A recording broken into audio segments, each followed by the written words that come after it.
그 신약 성경 중에서 사도 요한이 기록한 성경이 있습니다. 요한복음, 요한 1, 2, 3서, 요한계시록. 이 말씀들이 가장 마지막으로 기록된 신약 성경이에요. 이게 어떤 의미겠어요? 이제 사도 바울이 기록한 말씀들이 있죠. 사도 바울을 비롯해서 다른 여러 사도들에 의하여 기록된 말씀이 이제 초대교회 성도들에게 들려졌을 겁니다. 그 말씀을 통하여 예수님을 알게 됐을 거예요. 예수님을 믿게 되고 이제 예수님을 따르며 신앙생활을 했을 거예요. 그렇게 하고 있는데, 그렇게 하고 있는 성도들에게 사도 요한이 다시금 펜을 든 겁니다. 다시 복음서를 기록해야겠다 하고서는 요한 복음서를 작성을 했고, 다시 편지를 써야겠다. 그리고서는 요한 1, 2, 3서를 기록을 했고, 또 마지막으로 요한계시록 말씀도 기록을 해서 성도님들에게 전달을 한 거죠. 그것을 생각을 하면서 오늘 요한 1서 말씀을 읽었는데, 요한의 서신을 읽으면 뭔가 조금 다른 특별한 느낌이 들기도 합니다. 길지도 않아요. 짧아요. 요한 1서 1장 1절 2절 말씀만 한번 다시 볼게요. 그 생각을 가지고 사도 요한이 마지막으로 다시, 이미 말씀 다 들었어요. 이미 그 말씀으로 신앙생활을 하고 있어요. 그런 자들에게 다시금 편지를 쓰는 겁니다. 어떻게 시작하고 있습니까? 같이 읽어볼게요. 시작.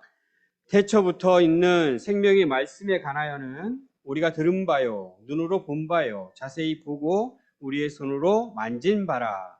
이 생명이 나타내신 바 된지라. 이 영원한 생명을 우리가 보았고 증언하며 너희에게 전하노니 이는 아버지와 함께 계시다가 우리에게 나타내신 바 된 이시니라. 요한복음 1장이 생각나기도 하는데 어떤 느낌이 드세요? 굉장히 스케일이 크게 느껴지죠. 이 전체가 길이가 길진 않은데 아주 스케일이 큰 말씀으로 시작을 합니다. 이 짧은 말씀에 어떤 말씀이 담겨져 있을까? 좀 이렇게 예상을 하다 보면 복음 전체가 담겨 있겠구나.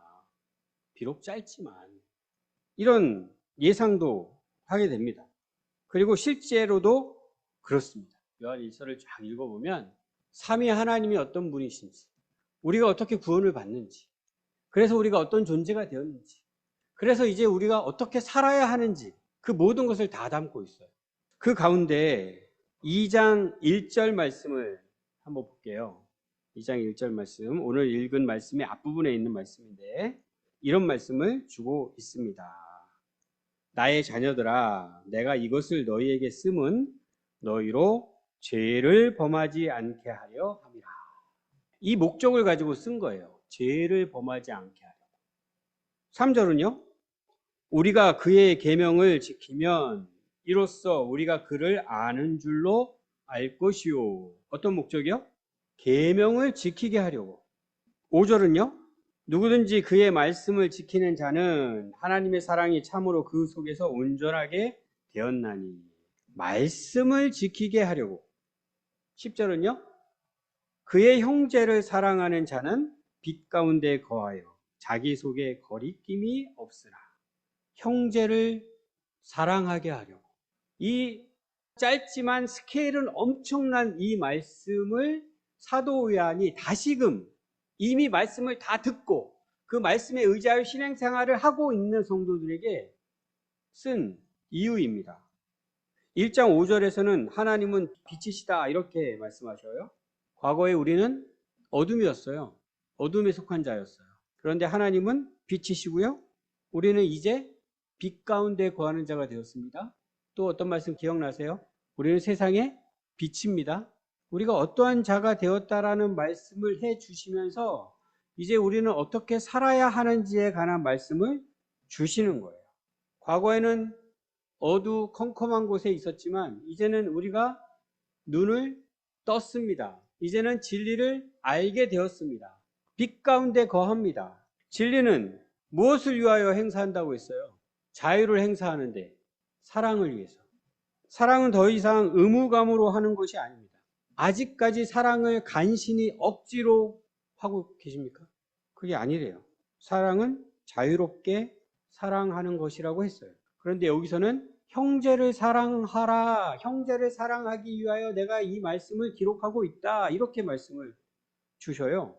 너희들 억지로 사랑하게끔 하려고? 아니에요. 예수님께서 주신 그 자유로 형제를 사랑할 수 있다는 말씀을 주시는 거예요. 이게 따로따로의 말씀이 아니라고요. 하나의 말씀이라고요. 이것을 하나로 생각하지 못하니까 우리가 계속 혼동하고 있는 거예요. 그런데요. 그런데 말입니다. 이 말씀도 주시는 거예요. 11절 말씀. 그의 형제를 미워하는 자는 어둠에 있고 또 어둠에 행하며 갈 곳을 알지 못하나니 이는 그 어둠이 그의 눈을 멀게 하였습니다. 이런 말씀을 주시는 거예요. 로마서에서는 심판의 말씀을 주시고요. 여기서는 형제를 우리가 사랑해야 하는데 형제를 사랑하게 하려고 내가 이 편지를 지금 쓰고 있는데 형제를 미워하는 자는 빛에 거하는 것이 아니라 어둠에 있는 자다. 어둠에 있어서 갈 곳을 알지 못하는 자다. 눈은 먼 자다. 이런 말씀을 주시는 거예요. 우리는 이 사도 요한을 통하여 하나님께서 우리에게 주시는 이 말씀을 읽으면서 아멘, 아멘, 아멘 하면서 읽어야 돼요. 그렇게 아멘, 아멘 하다가 11절에서 형제를 미워하는 자는 어둠에 있다, 이 말씀을 듣는 순간 아멘이 안 나옵니다. 왜요? 내가 형제를 미워하고 있으니까. 형제를 사랑해야 한다는 거 당연히 아는데, 예수님께서 나에게 주신 말씀이라는 거 당연히 아는데, 내가 그 말씀을 순종해야 하는 거 당연히 아는데, 나를 돌아보니까 형제를 여전히 미워해요. 그러니까 아멘이 안 나와요. 내가 어둠에 있는 자가 되는 거죠. 내가 진리를 아는 자가 되었다고 했는데 알지 못하는 자가 된 거죠. 자유롭게 됐다고 했는데 자유를 누리지 못하는 자가 된 거죠. 그러면서 뭘 하기 시작합니까? 고민을 하기 시작하는 거죠. 나는 빛에 거하는 자인가 어둠에 있는 자인가. 그러다가 또 어떤 생각까지 하는 거예요? 나는 아무래도 천국에 못 갈 것 같은데, 이런 생각하는 거죠. 사도 요한도 이것을 예상을 했던 것 같습니다. 형제를 사랑하라, 빛에 거하는 자로 당연히 너희는 형제를 사랑할 수 있는 자들이야. 여기까지는 좋은데, 그러나 형제를 미워하는 자는 어둠에 있어, 알지 못해, 눈이 먼 자야, 이런 말씀을 주신 거예요 지금. 그리고 죽어서는 바로 이 생각을 하신 것 같아요. 너희들이 이 말씀 듣고 또 엉뚱한 생각 할 수도 있겠구나. 내가 빛에 거하는지 어둠에 거하는지 고민하기 시작할 수 있겠구나. 구원의 확신이 흔들릴 수 있겠구나. 그래서 오늘 우리가 읽은 이 말씀을 주셨어요. 12절, 13절, 14절 말씀. 이미 우리가 읽었는데 이 말씀에서 계속 반복되고 있는 거 쉽게 발견하실 수 있습니다. 어떤 말씀이에요? 내가 너희에게 쓰는 것은 이거 했음이라.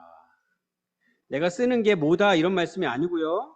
내가 너희에게 이런 말씀을 써서 보낼 수 있는 이유는 이거 했기 때문이야. 이런 말씀입니다.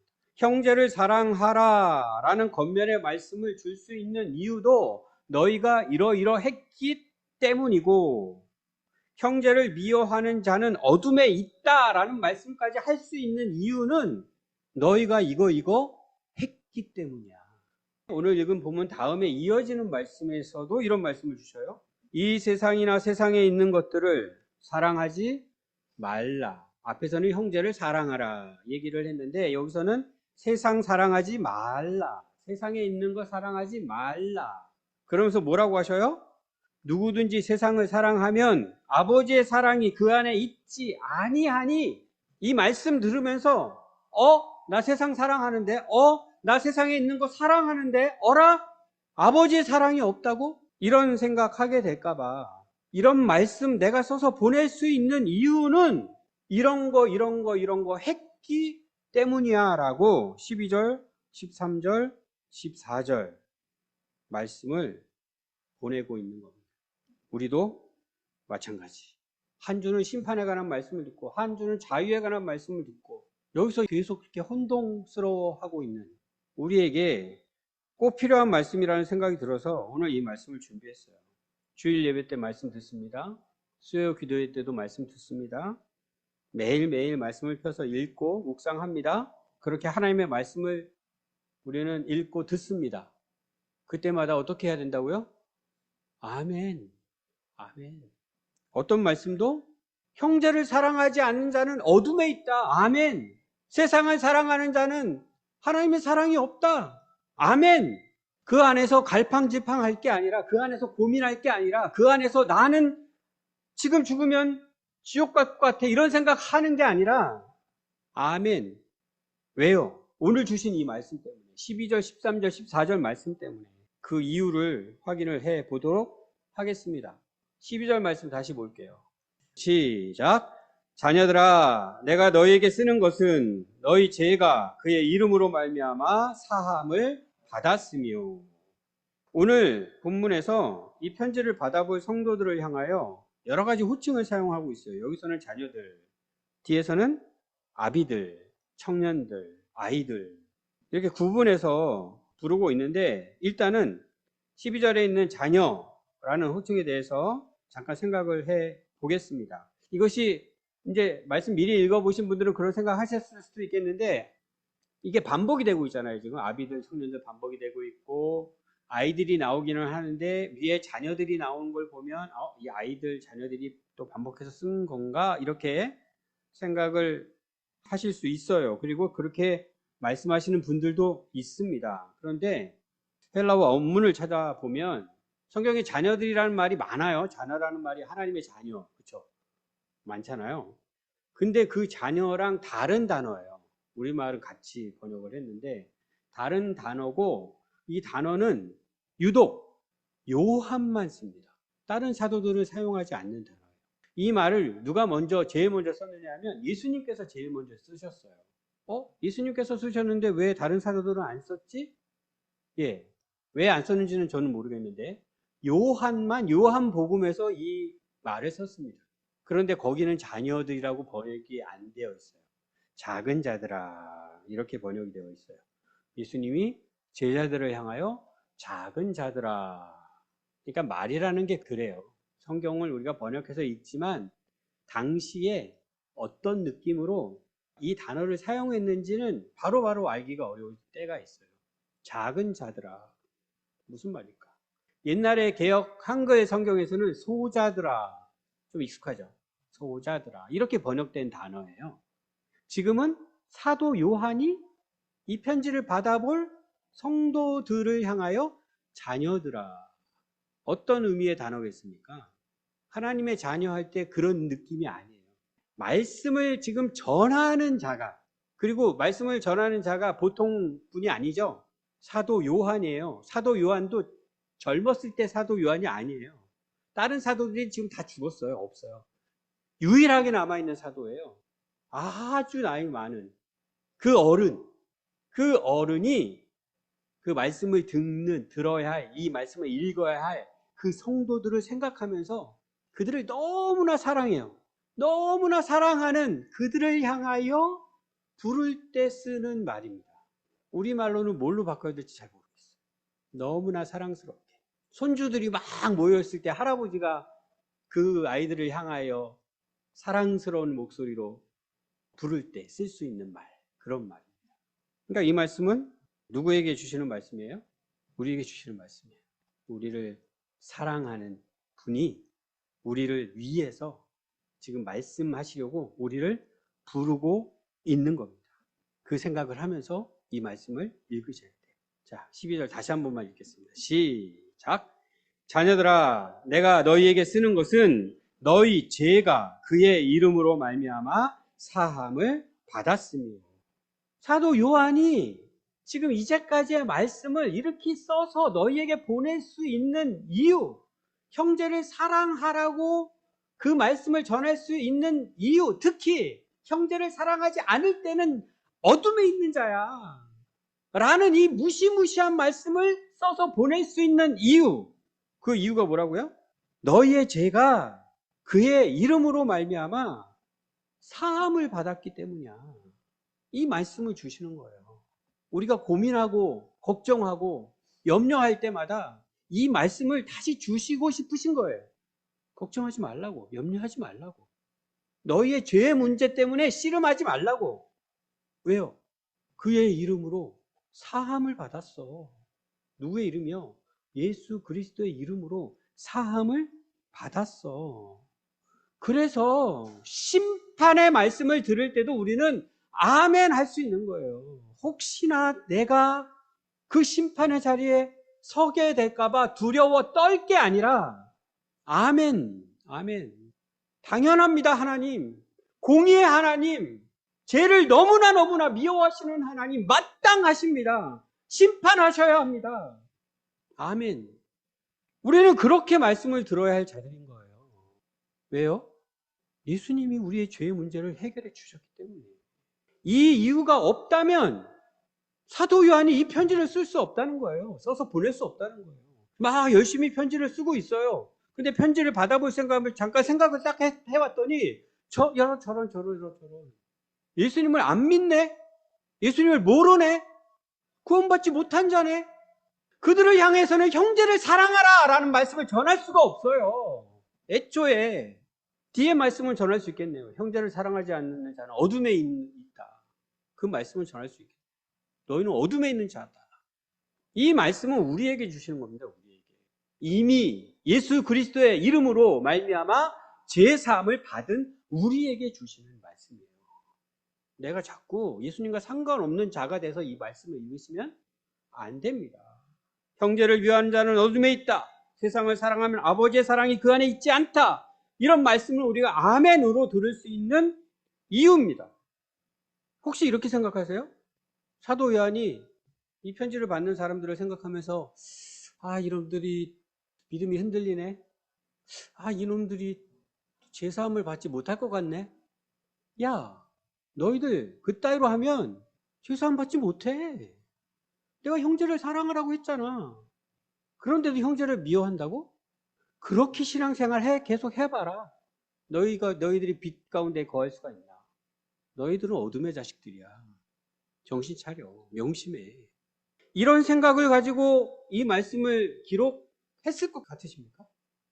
절대 아닙니다. 절대. 죄사함을 받지 못할 가능성이 있기 때문에 이런 말씀을 전한 게 아니에요. 그래서 이야기하는 거예요. 12절에서.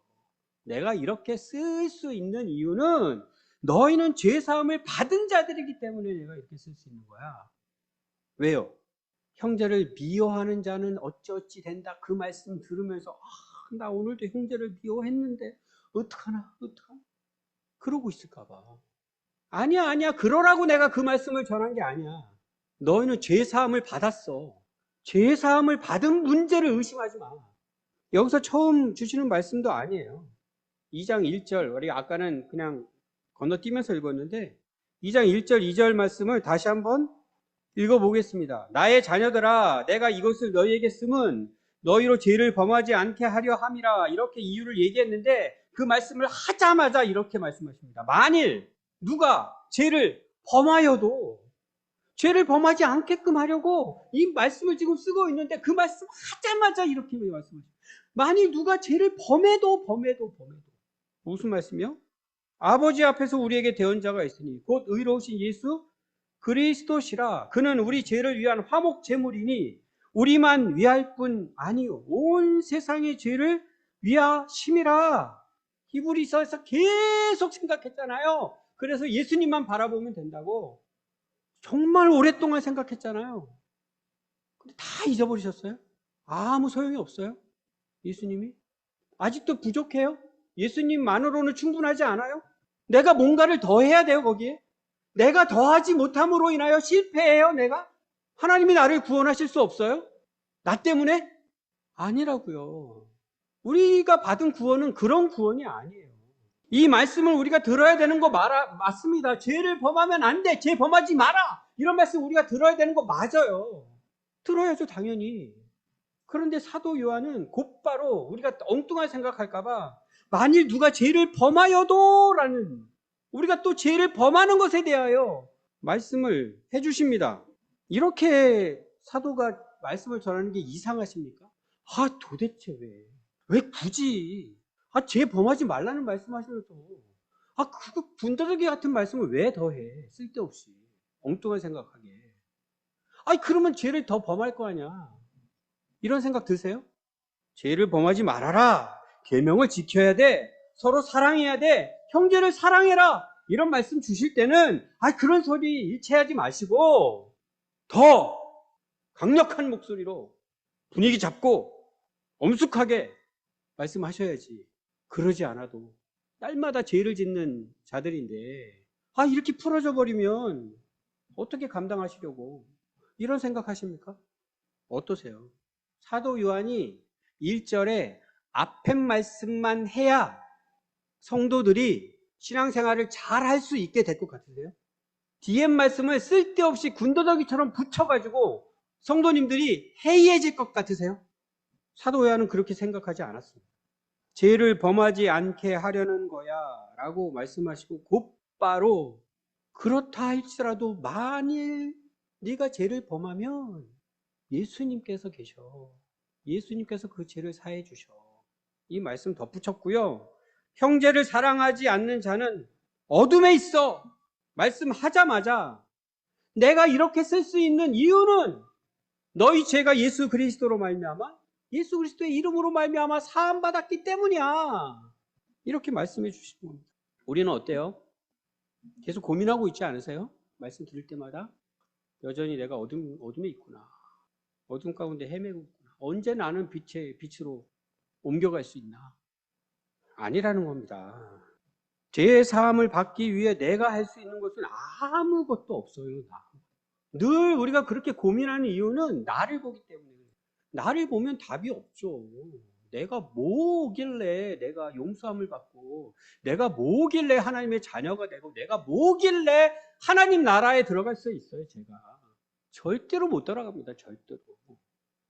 아무리 바둥바둥 거려도 애초에 불가능합니다. 예수 그리스도의 이름으로 말미암아 제사함을 받는 거예요. 예수 그리스도로 말미암아 하나님의 자녀가 된 거고요. 예수 그리스도로 말미암아 하나님 나라의 백성이 된 것입니다. 예수님 덕분에 내가 빛 가운데 있는 거예요. 잊지 마십시오. 오직 은혜입니다. 나의 모든 죄는 예수님께서 담당하셨습니다. 오늘 성찬식이 있는데 우리가 참여할 거잖아요. 이 믿음도 없이 어떻게 성찬식에 참여해요? 참여하지 마십시오. 이 믿음이 없다면. 제가 예수님 믿습니다. 제가 예수님 때문에 제사함을 받았습니다. 제가 예수님과 하나가 되었습니다. 예수님이 내 안에 계십니다. 내가 예수님 안에 살고 있습니다. 이 믿음이 없이 저 여전히 어둠 가운데 있는 것 같아요 라면서 어떻게 성찬에 참여하냐고요? 그러지 마십시오. 그럼에도 불구하고 우리의 믿음은 공격을 받습니다. 그걸 부정하는 게 아니에요. 늘 공격해요. 그래서 우리는 또 늘 흔들리기도 합니다. 사도 요한이 그것을 알았던 거예요. 그래서 다시 말씀해 주시는 거예요. 내가 이 말씀을 너에게 전할 수 있는 이유는 너희 죄가 사함 받았기 때문이다. 예수 그리스도의 이름으로. 13절 이하에서는 다시 아비들에게, 청년들에게, 그리고 아이들에게 이렇게 대상을 구분해서 말씀을 주고 있습니다.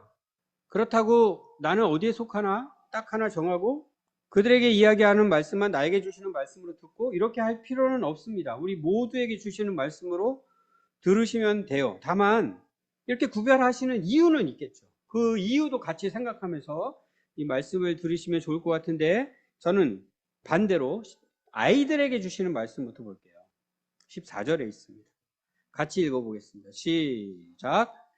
아이들아, 내가 너희에게 쓴 것은 너희가 아버지를 알았으며.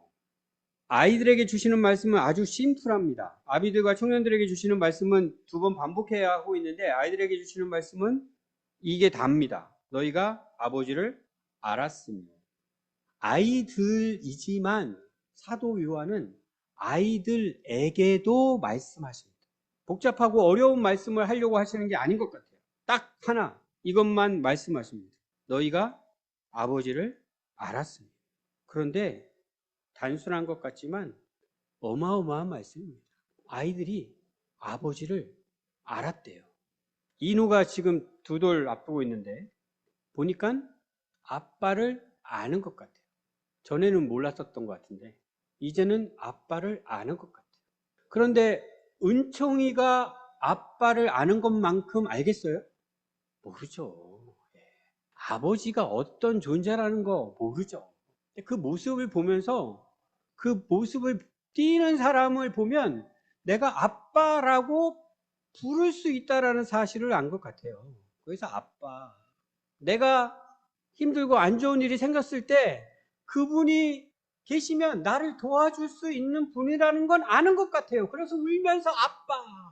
그렇다고 은총이가 아버지를 아는 것만큼 알지는 않겠죠. 그런데 그조차도 저는 어마어마한 것이다 라고 생각이 듭니다. 그에게 아빠가 없었다면, 그가 아빠를 몰랐다면 너무나 큰 차이죠. 요즘 수요기도의 시간에 누가복음 말씀을 나누고 있죠. 지난 시간 어떤 말씀 나누었죠? 나와 함께 즐기자. 왜요? 하나님이 기뻐하신대요. 우리 아버지 하나님께서 기뻐하신대요. 죄인 한 사람이 회개하고 돌아올 때 하나님이 너무너무 기뻐하신대요. 죄인 한 사람, 누구 얘기입니까? 10월 달에 초대하실 분들 생각하십니까? 그 전에 내 얘기입니다. 내 얘기. 아이들이 지금 아버지를 알았다고 했어요. 그리고 사도 요한은 다른 이유를 이야기하지 않고 있어요. 아이들에게는 딱 이것만 얘기해요. 너희가 아버지를 알았어. 죄인 한 사람이 회개하고 돌아올 때 생기는 일입니다. 하나님, 당신이 내 아버지십니다. 이거 아는 거예요. 이 사건이 일어났을 때 그 하나님 아버지께서 너무너무 기뻐하셨다는 거예요. 너무너무. 99마리의 양보다 그 양기들이 많이 있음에도 불구하고 단 한 마리 양이 돌아왔을 때 잔치를 열었다는 거예요. 누가 회개하고 돌아왔을 때? 누가? 내가. 우리 성도님도 혹시 이거 모르고 계셔요? 완전히 까먹고 계셔요? 내가 회개하고 하나님 아버지께 돌아갔을 때 하나님께서 얼마나 기뻐하셨을지 그것을 알려주시는 말씀인데, 예, 큰아들처럼 하나님이 나를 얼마나 기뻐하시는지 전혀 알지 못하고 그렇게 지금 신앙생활 하고 계셔요? 인우보다도 못한 겁니다. 그러면 인우보다도. 인우도 아빠를 아는데, 인우도 아빠를 찾는데, 우리의 아버지 하나님이 내게 있다라는 사실을 모르고 하나님의 말씀을 읽으세요? 무서운 심판의 말씀을 읽을 때마다 두려워 떨면서 나를 정죄하세요? 그때 우리 아버지는 어디 계신데요? 어디 계세요? 나랑은 상관없어요? 10월 달에 내가 초대할 분에게는 상관이 있는 그분이 나와는 무관하세요? 제가 먼저 누리라고 말씀드렸잖아요. 이것도 없이 어떻게 초대를 해요? 어떻게? 내 아버지도 제대로 알아보지 못하면서. 요한복음 1장 12절 말씀입니다. 이 말씀 모르세요? 영접하는 자 곧 그의 이름을 믿는 자들에게는 하나님의 자녀가 되는 권세를 주셨습니다. 아이들도 아는 아버지. 여기 계신 분들 중에 모르는 분이 계셔요? 그럴 수 없죠. 제가 봤을 때는 여기 계신 분들 중에 모르는 분 없는 것 같습니다. 알았다 몰랐다 이래요? 알았다 몰랐다. 기억났다 잊어버렸다 그래요? 우리 아버지 계신 거를? 내가 그분의 자녀라는 사실을? 하나님의 자녀들은 죄 사함을 받은 자들입니다. 죄에 대하여는 더 이상 걱정을 하지 마십시오. 기억하지 못하는 죄가 있죠. 그것 하나님께 고백하지 못했죠. 죄 사함 받지 못했습니까? 어떻게 했는지 기억날 때까지 그거 생각해내야 합니까? 아닙니다. 우리가 알지 못하고 짓는 죄 너무나 많습니다. 깨닫지도 못합니다. 그 모든 죄를 예수님께서 담당하셨어요. 앞으로 미래에 지을 내 모든 죄도 예수님께서 담당하셨어요. 그래서 우리가 자유로운 거예요. 이거 걱정하는 거죠? 그래? 그러면 마음 놓고 죄 지어도 되겠네? 이런 생각할까 봐 걱정하시는 거죠? 여러분 그렇게 생각하십니까? 이 가운데 그런 분 계세요? 죄 용서 다 해줄 테니까 이제부터 죄 열심히 지어야지? 이런 생각하는 분 계셔요? 그 정도로 어리석으세요? 은총님한테만 확인하면 될 것 같아요. 은총아 그런 생각이 드니? 다 용서 받았대 신난다. 마음 놓고 줘야지. 이런 생각하니 너? 학교에서 아이들 잘하는 모습을 보면 아이들 자동으로 그렇게 생각하는 거 맞습니다. 예, 아이들하고 이렇게 대화를 이렇게 나누다 보면 제가 또 자유를 엄청 강조하는 선생님이잖아요. 아이들이 슬그머니 이렇게 듣고 있다가 와 좋은데? 그러면서 자동으로 그렇게 생각해요. 왜요? 어리니까. 모르는 거죠, 그거는. 하나님께서 우리의 죄를 사해 주셨다는 것이 얼마나 놀라운 은혜인지를 아직은 모르는 거죠. 그거를 알고서는 그렇게 할 수가 없죠. 하다못해 드라마나 영화를 봐도 여러분 당연히 그렇게 생각하잖아요. 은혜를 받은 자가 은혜를 원수로 갚는 사람을 나타나면 분기탱찬하시잖아요. 저런 쳐 죽일 놈이 있나? 어떻게 저런 은혜를 받고 저 따위로 생각을 해? 저 따위로 행동을 해? 당연히 그렇게 생각하시잖아요. 그걸 모르는 분이 계셔요? 하나님께서 우리에게 주신 은혜를 안다면 그런 생각을 어떻게 하겠습니까? 용서함 받았으니까 나는 열심히 죄를 져야겠다. 이러라고 어리석은 생각을 어떻게 하겠어요? 죽을 때까지 만약에 그렇게 생각한다면 그건 믿음이 아니죠. 우리에게 이런 건 가능합니다. 죄 짓지 말라는 말씀 듣고 저 죄 짓지 않으려고 무진장 애를 쓰고 노력을 하고 있는데 오늘도 실패했어. 그렇게 계속 실패하다 보니까 이건 내일도 실패할 것 같아. 이제는 더 이상 가능성이 없어 보여요. 우리가 이럴 수는 있죠. 이것 때문에 괴로워할 수는 있죠. 그런데요, 그거는요, 누구나 그래요, 누구나. 그것으로 인하여 괴로워하지 않는 인간은 없어요. 예, 저는 안 그러는데요? 이러면서 좀 우쭐거리실 분 계실까요, 여기? 없어요. 우리 죽을 때까지 그 싸움을 싸우는 겁니다. 그래서 청년들에게 이런 말씀을 주시는 거예요. 13절 말씀입니다. 청년들아, 내가 너희에게 쓰는 것은 너희가 악한 자를 이겼습니다. 14절 또 말씀하시죠. 청년들아, 내가 너희에게 쓴 것은 너희가 강하고 하나님의 말씀이 너희 안에 거하시며 너희가 흉악한 자를 이겼습니다. 이 말씀도 부담이 되십니까? 뭐라? 난 이긴 적이 없는 것 같은데 악한 자를 이겼습니다. 선언을 하시네요. 나는 청년들이 아닌가 보다. 나는 아직 아이들인가 보다. 청년들은 이걸 이겨야 청년인가 보다. 이렇게 생각하시는 분 계실지 모르겠어요. 이미 이겼다. 강하다. 하나님 말씀이 우리 안에 거하신다. 다시 한번 생각해 보십시오. 다시 한번. 정말 이긴 적이 없어요? 예수님을 믿고 신앙생활을 하면서 단 한 번도 이긴 적이 없습니까? 그러면은 제가 인정해 드릴게요. 아이들이군요. 여기 제가 다시 한번 이렇게 돌아봐도 다 이기면서 살고 계세요. 이기시는 분들이에요, 여러분. 여러분 청년들입니다. 이 말씀 여러분에게 해당되는 말씀이에요. 이기었음이라. 악한 자를 이겼고 흉악한 자를 이겼고 강하고 말씀이 너희 안에 거하신다. 여기 계신 분들을 향하여 주시는 말씀이에요. 나는 해당 사항 없어요. 저는 여전히 아이들이에요. 이러지 마십시오. 물론 백전 백승 하는 건 아니죠. 지죠. 이길 때마다 질 때가 훨씬 많을 수 있습니다. 아직은 끝까지 끝난 것이 아니니까. 여전히 과정이니까. 여전히 우리의 구원을 계속 이루어 가야 하니까. 그런데 이겼습니다. 이겼고요. 우리가 이긴 게 아니라 예수님이 이기셨습니다. 이 승리 역시도 우리가 열심히 해서 잘해서 이긴 게 아니고요. 예수님이 승리하셨기 때문에 우리가 이긴 거예요. 우리가 강해서 강한 것이 아니고요. 예수님이 강하시기 때문에 강한 거예요.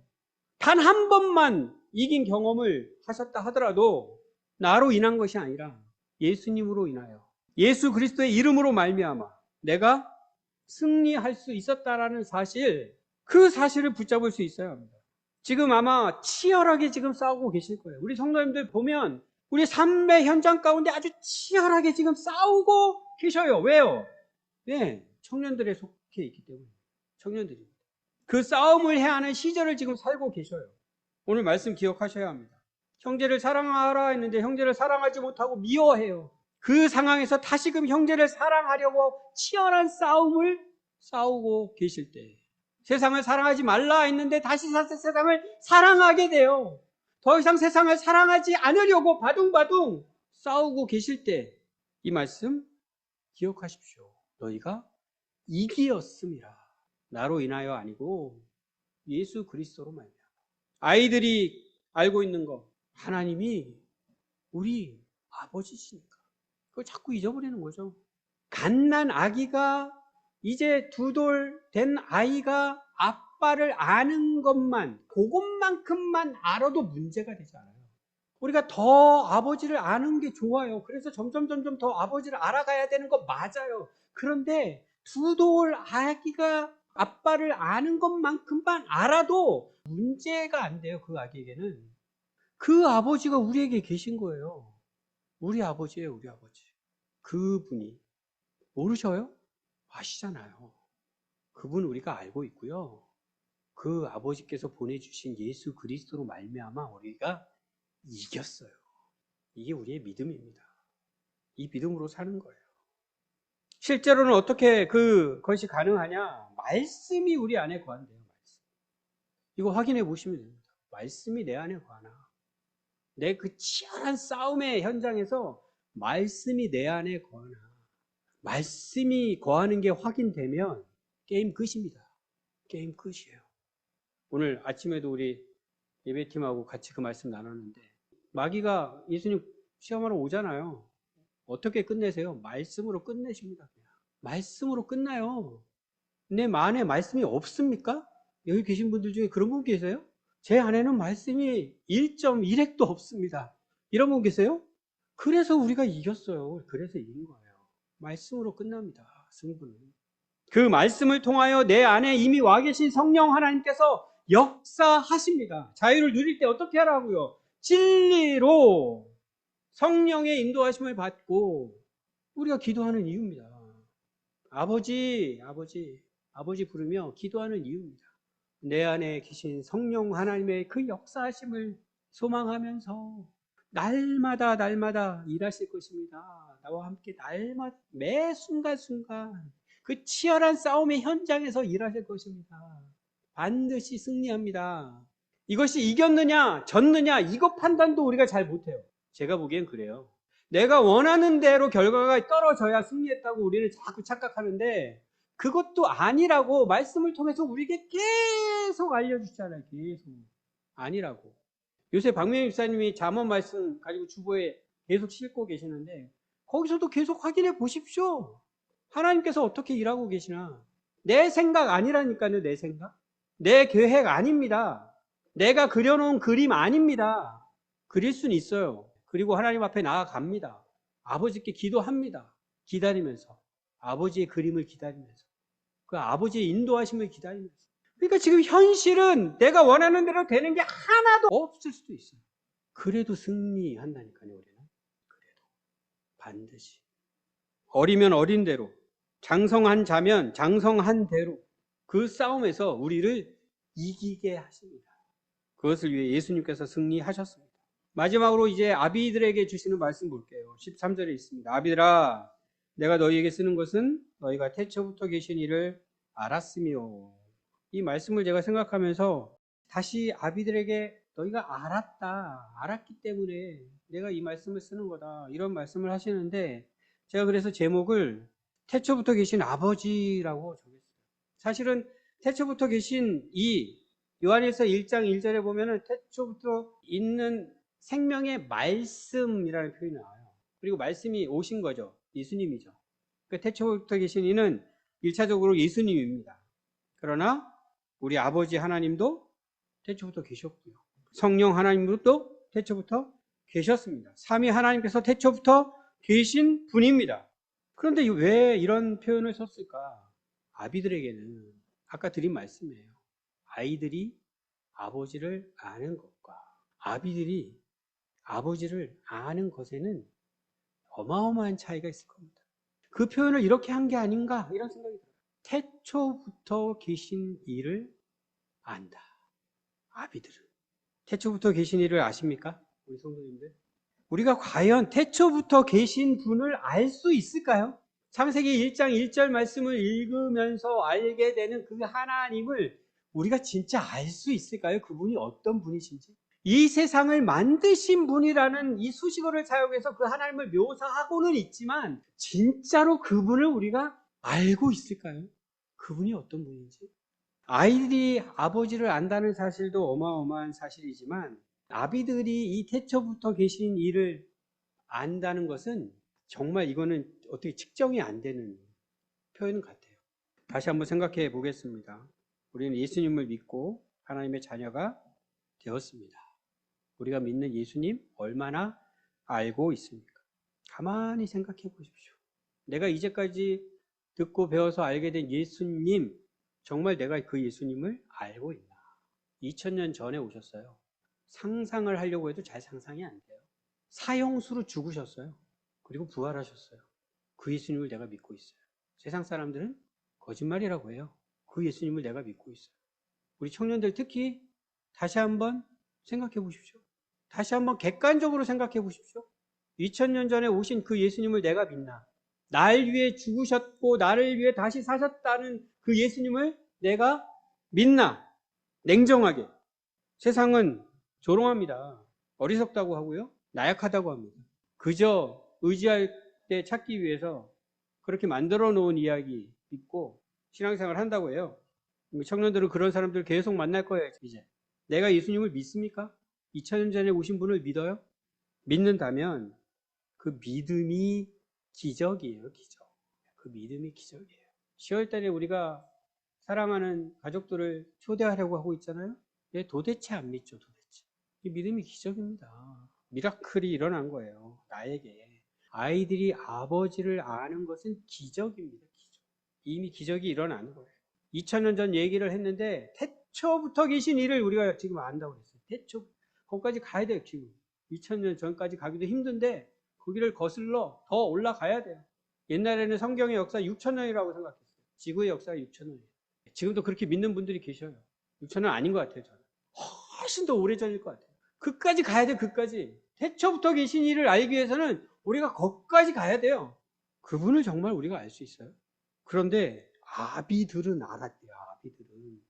청년들은 지금 열심히 싸우고 있는 자들이었다면 아비들에게는 그런 이야기를 하지 않아요. 왜 그럴까요? 이제 더 이상 싸움이 중요하지 않아요. 왜요? 태초부터 계신 이를 알기 때문에. 아이들은 내가 힘들어 죽을 때, 그때만 아빠 하고서 아빠를 찾아요. 혼자서 재밌게 놀 때는 거들떠보지도 않아요. 아빠. 신경도 안 써요. 청년들은요. 막 치열한 싸움을 할 때 하나님 아버지 하면서 아버지를 찾죠. 또 평탄해지면 또 아버지랑 상관없이 또 살게 될 수도 있겠죠. 그런데 아비들에게도 싸움이 일어날 수도 있어요. 아비들에게도 일어날 수 있겠죠. 아직 죽기 전이니까. 그런데 아비들은 더 이상 그 싸움에 집중하지 않습니다. 더 이상 그 싸움에 휘둘리지 않습니다. 그 싸움에 좌우되지 않습니다. 왜요? 태초부터 계신 이를 알기 때문에. 세상은 발달된 과학으로 이 진리의 말씀을 늘 공격합니다. 이건 거짓말이야. 사람이 지어낸 얘기야. 신화야. 다른 신화랑 똑같아. 그런데 아비들은 이 진리의 말씀을 통하여 태초부터 계신 이를 압니다. 그들이 그렇게 떠벌리면서 자랑하는 이 모든 세상, 발달된 과학, 기술, 문명, 이 모든 것을 지으신 분이 누구시라는 것을 압니다. 그것을 알기에 더 이상 이 땅에서의 그 싸움은 이 아비들을 흔들지 못합니다. 넘어뜨리지 못합니다. 언제나 어디서나 태초부터 계신 그 아버지를 바라봅니다. 말씀을 맺겠습니다. 다시 한번 생각해 보십시오. 나는 지금 아이들에 속한 자인가, 청년들에 속한 자인가, 아니면 이미 아비들에 속한 자인가.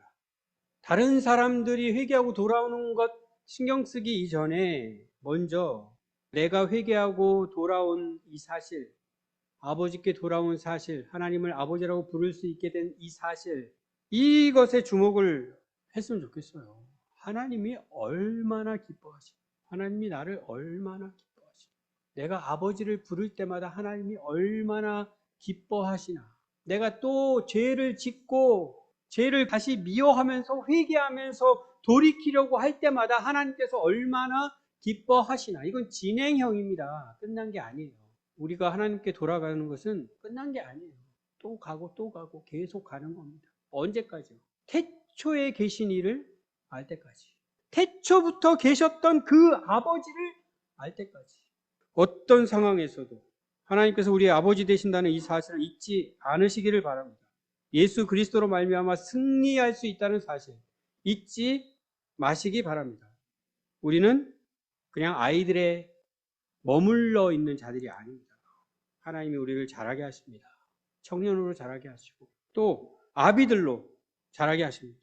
오늘도 우리의 죄는 예수 그리스도의 이름으로 사함받았다는 사실, 이 진리의 말씀 붙잡고 이것으로 확신하고 말씀 가운데 거하면서 태초부터 계신 아버지를 더욱 알아가는 그러한 삶을 살아가는 우리 모두가 되기를 주님의 이름으로 축복합니다.